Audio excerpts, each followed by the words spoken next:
second review of the Aplus lift. This is the HW6600.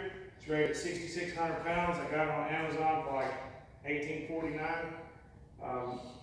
This video is basically to show you the measurements of it, because I know when I was looking at it, I couldn't find anything online that was real life use.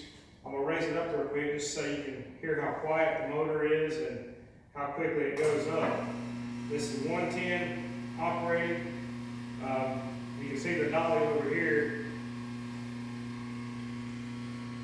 It's got the little nub on the bottom of it so you can move the lift around.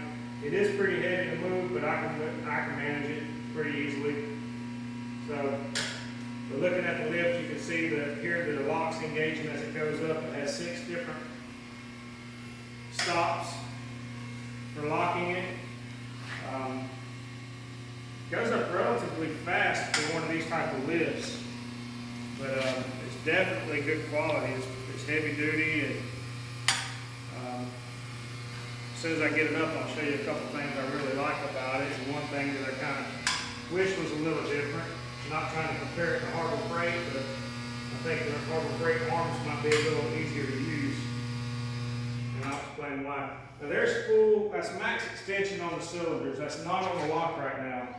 And when I let it down on the lock, it's going to come down about 1 inch. So right there at full extension, I have 45 7/8 to the top of the lift. And then if you bring the arms out and you measure to the top of the arm without the pad, I'm right at 48 inches. And then on top of the pad, I'm about 48 and a half. Now we have the truck adapters, which will give you another, I believe, about 5 inches if they're fully extended.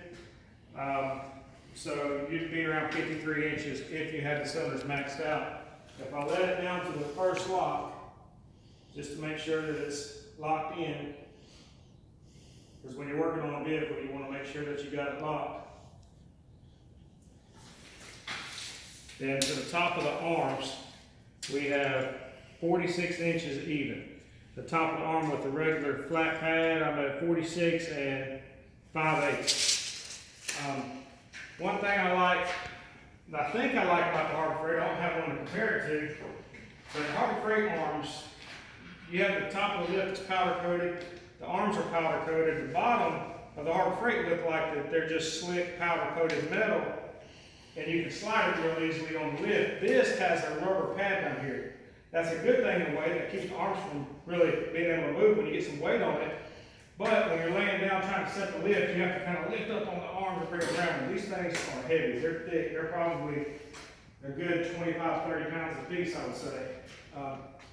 To show you on these extensions, down here they come with a C-clip that you can put on here, which I didn't put them on, and I'll explain why in a minute. But that C-clip would keep this from coming out much. It only would come out to about around 1.5 inches of extension on this truck adapter. So right now it's got about 5 inches from the top of this plate to the top of the pad, and that's about where it would stop at with the C-clips. The reason I didn't put the C-clip on is because you have a hole here that you can screw these into, and I didn't want to have to be dealing with taking the C-clip off whenever I wanted to put it in the arm.